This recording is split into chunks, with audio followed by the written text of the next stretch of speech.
Algo profundo está ocurriendo en silencio dentro de miles de hogares que profesan fe. No es un ataque frontal, no es persecución visible, no es una ley injusta ni una amenaza externa. Es algo mucho más sutil, mucho más peligroso, porque no se ve venir. Está ocurriendo mientras la rutina continúa, mientras los templos siguen abiertos, mientras los himnos siguen cantándose y las doctrinas siguen repitiéndose con precisión. Pero por dentro, algo se está apagando. Familias enteras que durante años parecían firmes hoy se encuentran fracturadas. Matrimonios que oraron juntos por décadas ahora apenas pueden mirarse a los ojos. Jóvenes que un día descendieron a las aguas del bautismo con lágrimas sinceras, hoy confiesan que ya no creen en nada. No ocurrió de la noche a la mañana. No hubo una explosión. Hubo un desgaste lento, constante, casi imperceptible. Y lo más inquietante es que Ellen White habló de esto con una claridad que hoy estremece.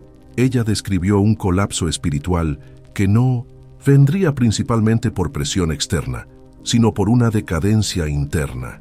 Advirtió que llegaría un tiempo en que muchos mantendrían la forma de la religión, pero negarían su poder.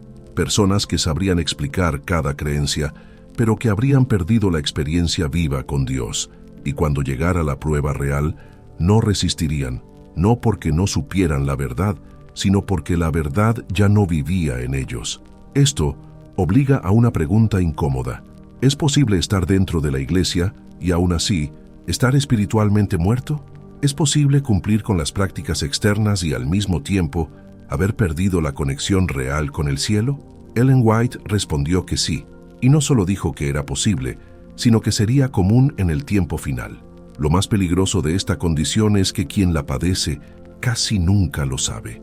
La persona sigue asistiendo, sigue escuchando sermones, sigue participando, pero ya no hay sensibilidad espiritual.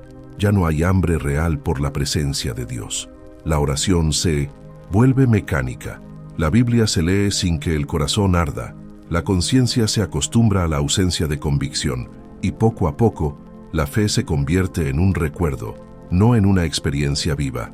Ellen White escribió que en la gran sacudida muchos que parecían pilares caerían primero, no los nuevos, no los débiles visibles, sino aquellos que confiaron en su posición, en su conocimiento, en su historia espiritual pasada.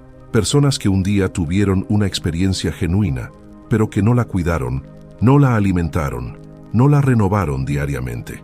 Aquí está una verdad que incomoda pero libera. La fe no se hereda, no se conserva por costumbre y no sobrevive por tradición. La fe solo vive mientras hay comunión real y constante con Dios. Cuando esa comunión se rompe, todo lo demás se convierte en cáscara vacía. Muchos piensan que mientras no abandonen la iglesia, mientras no caigan en un pecado escandaloso, mientras mantengan ciertas normas, están seguros. Pero Ellen White advirtió que la mayor pérdida espiritual no ocurre cuando alguien se va, sino cuando alguien se queda sin vida interior. Permanecer sin Cristo es más peligroso que irse y darse cuenta de que algo falta. Por eso ella hablaba con tanta insistencia de la vida devocional, no como una recomendación opcional, sino como una necesidad vital. Para ella, la relación con Dios no era un accesorio de la vida cristiana, era su centro absoluto. Cuando ese centro se desplaza, todo lo demás pierde equilibrio. Tal vez alguien que escucha estas palabras siente una incomodidad suave, una inquietud difícil de explicar. No es condenación, es una señal. Ellen White enseñó que mientras el Espíritu Santo aún incomoda, aún hay esperanza. El verdadero peligro comienza cuando ya no se siente nada, cuando la advertencia deja de tocar el corazón. Esta serie no existe para señalar con el dedo, sino para despertar, no para acusar, sino para llamar a la vida. Porque si algo dejó claro Ellen White es que Dios siempre advierte antes de que llegue la crisis final. Nunca permite que su pueblo sea sorprendido sin luz, pero esa luz solo aprovecha a quien decide abrir los ojos. En los próximos momentos, comenzaremos a identificar señales específicas, silenciosas y progresivas, que indican cuando la fe está muriendo por dentro, aun cuando todo parece correcto por fuera. No son señales dramáticas, no son obvias.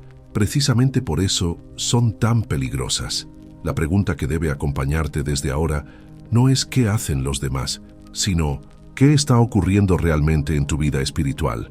No lo que profesas, sino lo que practicas. No lo que sabes, sino lo que vives. Porque en el tiempo final, el conocimiento sin experiencia no sostendrá a nadie. Si algo de esto tocó tu corazón, suscríbete al canal, dale like y comenta lo que más llamó tu atención. En la siguiente parte comenzaremos a revelar la primera señal silenciosa que Ellen White identificó como el inicio del colapso espiritual dentro del hogar. La primera señal del colapso espiritual no aparece de forma escandalosa, no viene acompañada de rebeldía abierta ni de rechazo consciente a Dios. Al contrario, suele manifestarse en personas sinceras, bien intencionadas, activas en la iglesia y respetadas por su entorno. Precisamente por eso es tan peligrosa. Ellen White la identificó como el comienzo silencioso de una cadena de pérdidas que, si no se detiene a tiempo, termina en ruina espiritual. Esta señal es simple, pero devastadora.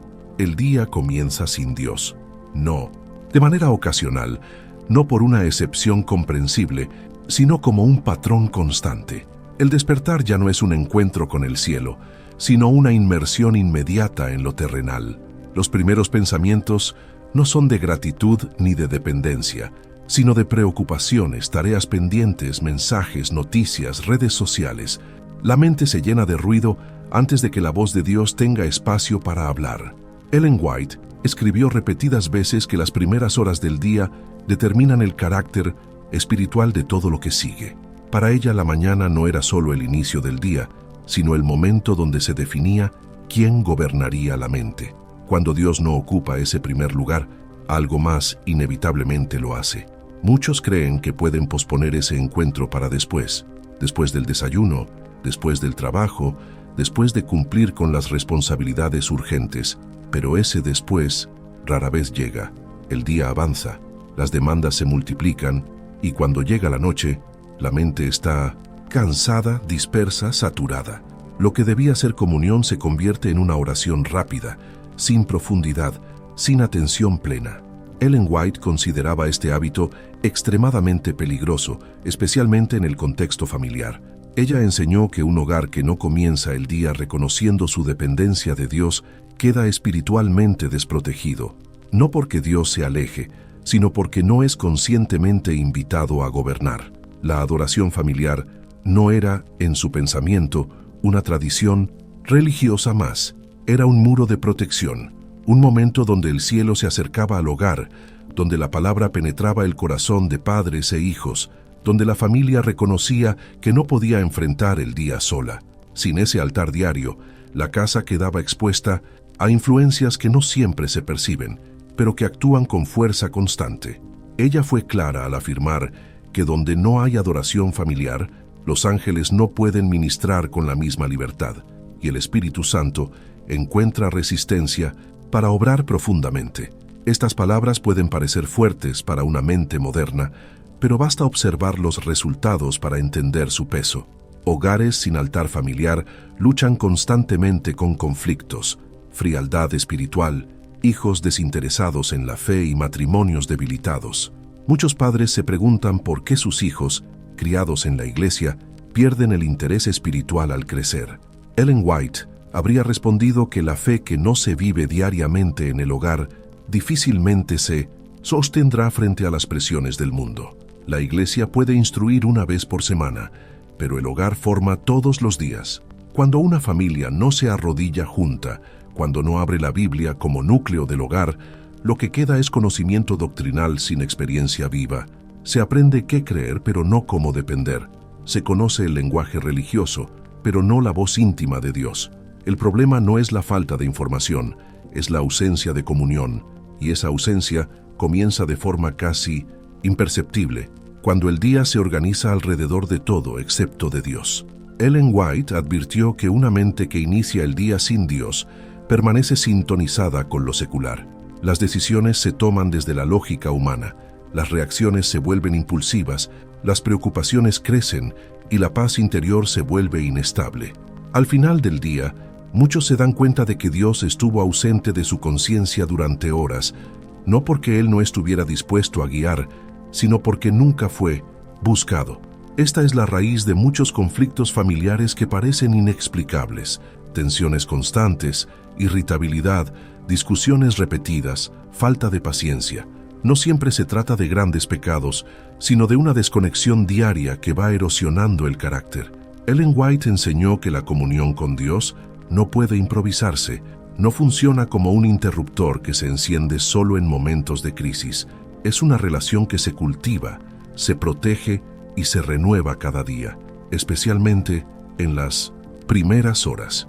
Aquí surge una pregunta honesta que cada familia debe responder sin autoengaño. ¿Quién gobierna realmente las mañanas de tu hogar? ¿Dios o la prisa? ¿La oración o el teléfono?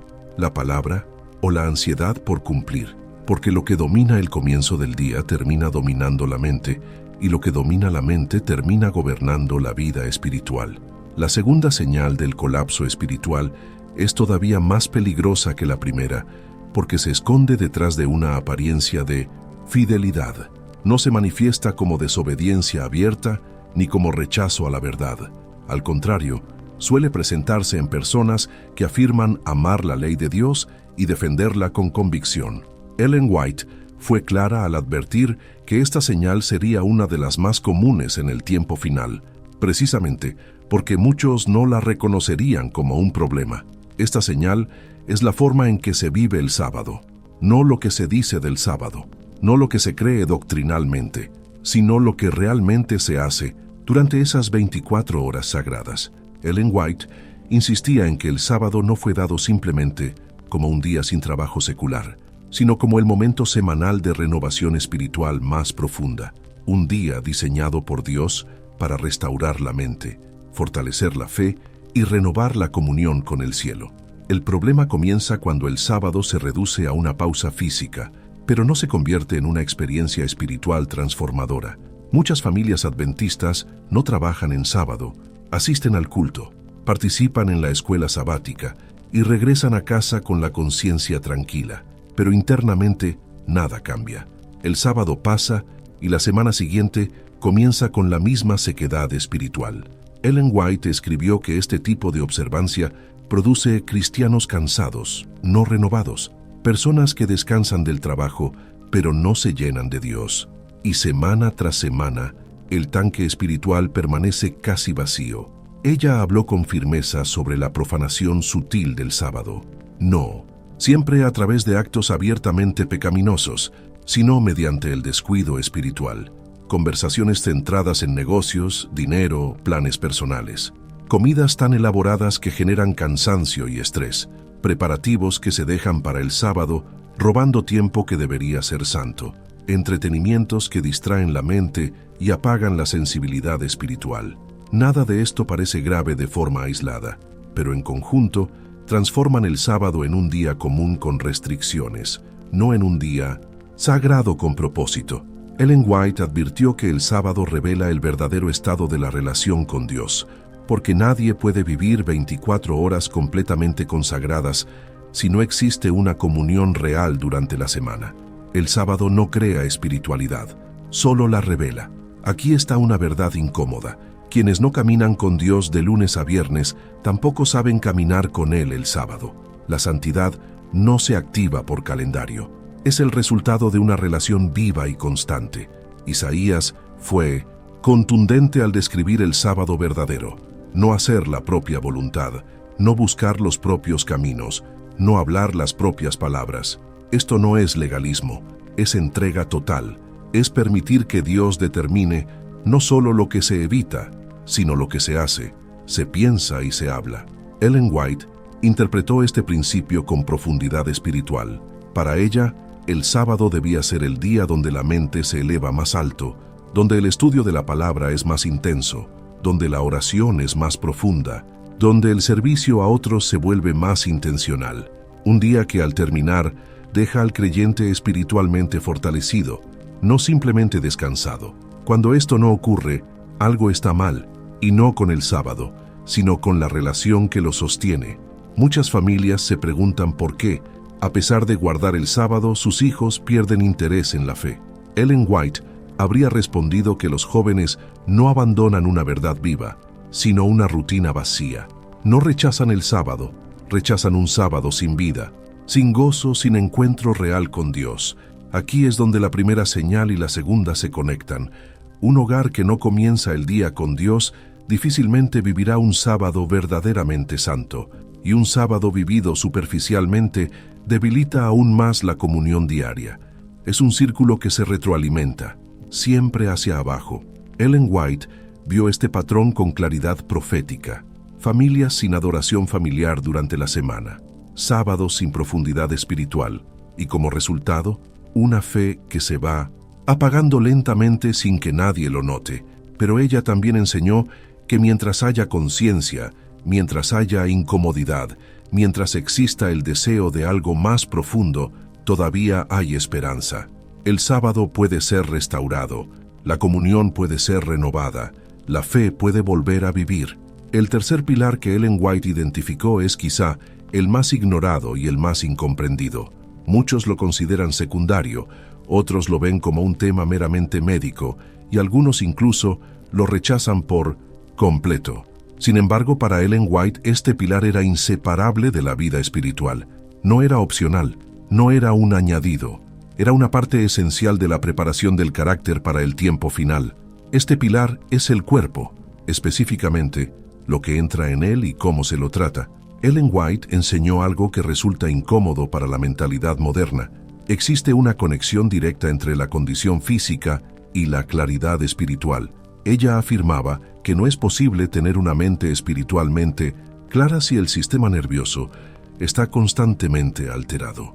No porque la comida salve o condene, sino porque el cuerpo es el instrumento a través del cual la mente opera.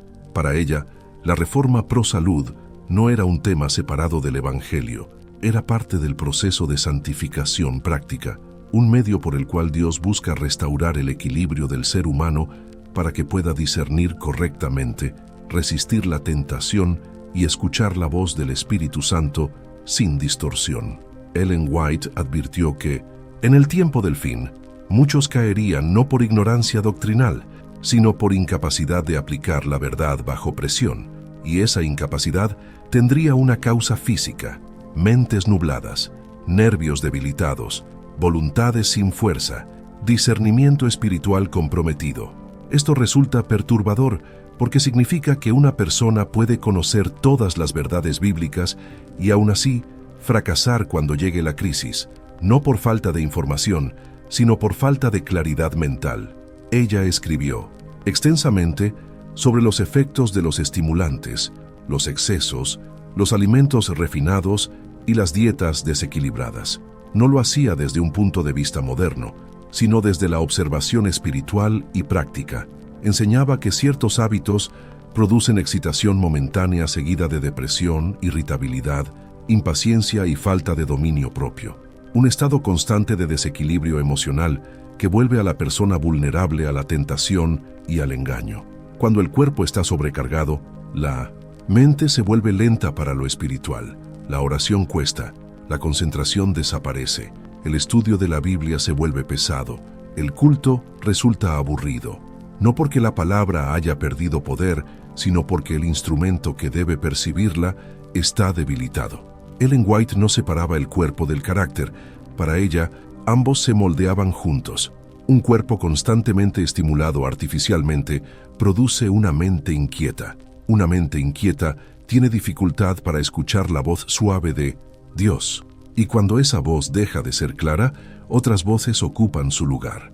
Muchos creyentes se preguntan por qué ya no sienten convicción como antes, por qué la oración no produce el mismo impacto, por qué el culto no despierta gozo. Ellen White habría llevado la pregunta a la mesa del comedor, no solo al púlpito. Ella enseñó que la intemperancia debilita la voluntad, y una voluntad debilitada no puede resistir en el momento crítico. En tiempos normales, esto puede pasar desapercibido, pero en la crisis final, cuando la presión sea extrema, solo aquellos con claridad mental y dominio propio podrán mantenerse firmes.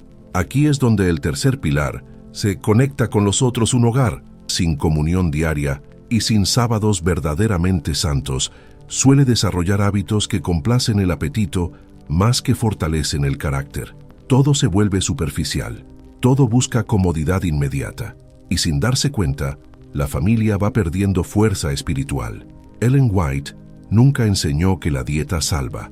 Fue clara en eso. Enseñó que la dieta prepara. Así como limpiar una ventana no crea la luz, pero permite verla con mayor claridad, cuidar el cuerpo no produce espiritualidad, pero permite percibirla con mayor nitidez. Cuando el cuerpo está sobrecargado, la mente se confunde. Cuando la mente se confunde, el discernimiento falla. Y cuando el discernimiento falla, el engaño entra sin resistencia. Este tercer pilar no se trata de perfección, sino de dirección.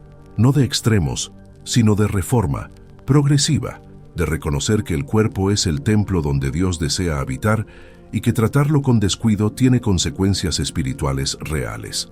Cuando Ellen White habló de estos tres pilares, nunca los presentó como elementos aislados.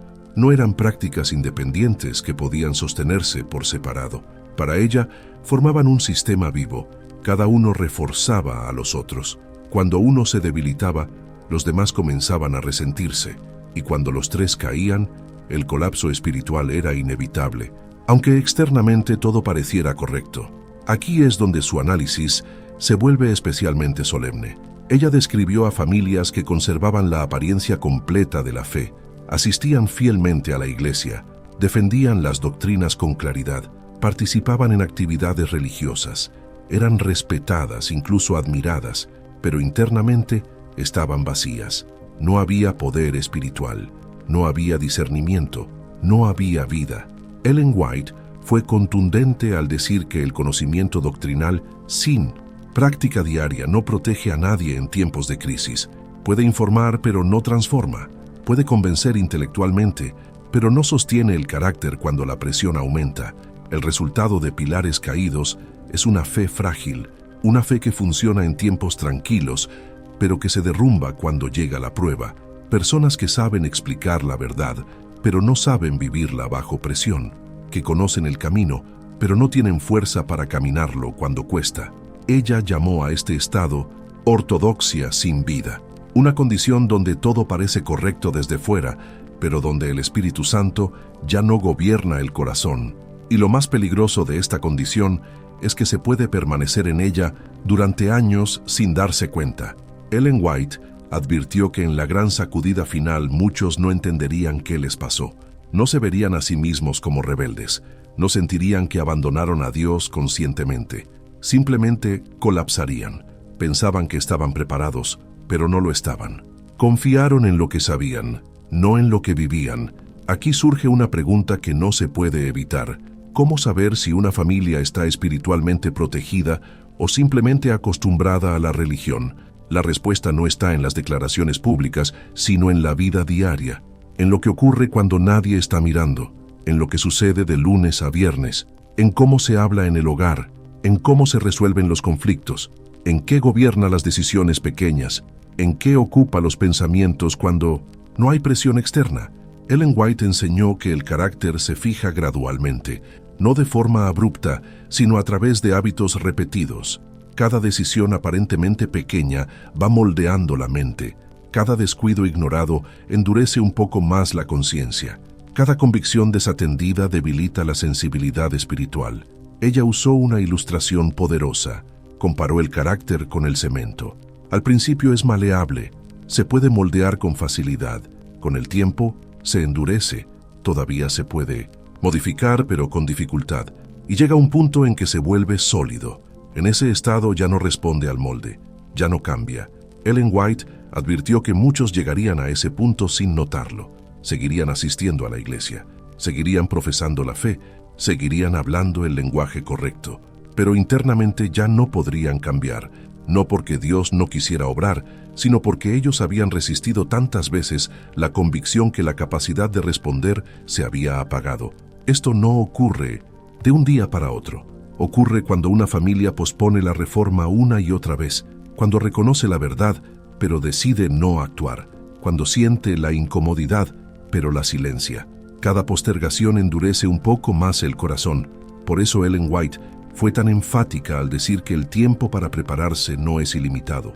no porque Dios cierre arbitrariamente la puerta, sino porque el ser humano puede llegar a un estado donde ya no desea cambiar, donde la verdad ya no produce respuesta. Aquí está la señal más seria. Mientras todavía hay convicción, mientras todavía hay inquietud, mientras todavía hay deseo de algo más profundo, hay esperanza. La incomodidad espiritual es una misericordia, es evidencia de que el Espíritu Santo aún está obrando. Pero cuando una persona escucha estas verdades y no siente absolutamente nada, cuando no hay incomodidad, cuando no hay deseo de cambio, cuando todo parece indiferente, Ellen White advirtió que ese es un estado extremadamente peligroso. No se trata de miedo, sino de honestidad, no de condenación, sino de despertar. Dios no revela estas cosas para destruir, sino para salvar. Cada advertencia es una oportunidad. Ellen White nunca dejó las advertencias flotando en el aire como simples reflexiones espirituales. Siempre las condujo hacia una decisión. Para ella, la verdad no tenía valor si no producía acción.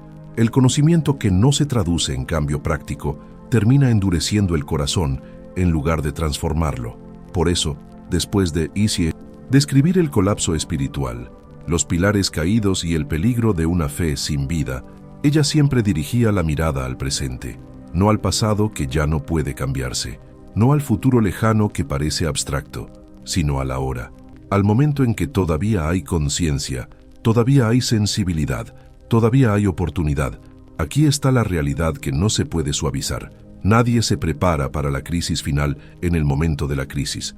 El carácter que sostendrá a una familia bajo presión extrema se forma mucho antes, en decisiones pequeñas, repetidas y aparentemente comunes, en la manera en que se vive cada mañana, cada sábado, cada comida, cada conversación en el hogar. Ellen White fue clara al afirmar que el tiempo de preparación no es indefinido, no porque Dios deje de llamar, sino porque llega un punto en que la persona deja de responder. La verdad ya no impresiona, la advertencia ya no incomoda, el llamado ya no despierta nada. Y ese estado puede alcanzarse mientras se sigue asistiendo a la iglesia y profesando la fe. Esta es una de las afirmaciones más solemnes que ella escribió.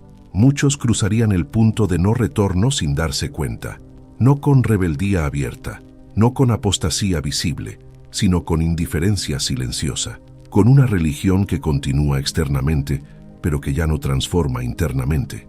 Por eso, el momento decisivo siempre es ahora. Si al escuchar estas palabras algo dentro de ti reconoce que los pilares no están firmes, eso no es condenación, es misericordia. Es la señal más clara de que todavía puedes actuar. Mientras hay convicción, hay esperanza. Mientras hay inquietud, hay oportunidad. La restauración espiritual no comienza con promesas vagas ni con emociones intensas que duran unos días. Comienza con decisiones concretas.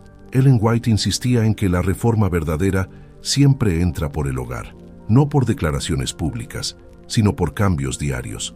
Restaurar el primer pilar significa decidir que Dios volverá a ocupar el primer lugar del día, no cuando sobre tiempo, sino antes que todo lo demás. Establecer la adoración familiar no como una obligación pesada, sino como el encuentro más importante del hogar, aunque al principio cueste, aunque haya resistencia, aunque no todos respondan de inmediato. Restaurar el segundo pilar significa devolver al sábado su propósito espiritual, no solo evitar lo secular, sino buscar intencionalmente lo sagrado, preparar el corazón durante la semana, ordenar la casa, la mente y el tiempo para que esas 24 horas sean un verdadero encuentro con Dios, no solo un descanso físico. Restaurar el tercer pilar significa reconocer que el cuerpo importa espiritualmente, no por perfeccionismo, no por extremismo, sino por mayordomía consciente.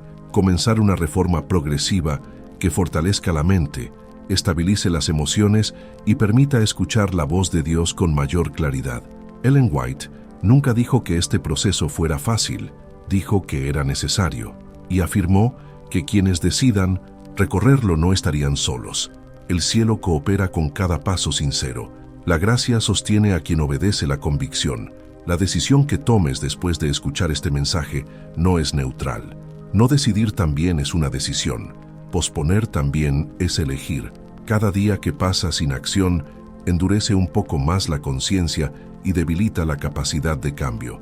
La pregunta final no es si este mensaje es verdadero, es qué harás con él. Si decides seguir como hasta ahora, nadie te obligará a cambiar. Dios respeta la libertad humana incluso cuando esa libertad se usa para ignorar la verdad. Pero si decides actuar, aunque sea con pasos pequeños, el cielo responderá. Ellen White vio familias restauradas cuando los pilares fueron levantados nuevamente. Vio hogares transformados. Vio jóvenes afirmados en la fe. Vio matrimonios fortalecidos, no por milagros instantáneos, sino por obediencia constante. Ahora la decisión está en tus manos. Si algo de todo esto tocó tu corazón, suscríbete al canal, dale like y comenta lo que más llamó tu atención.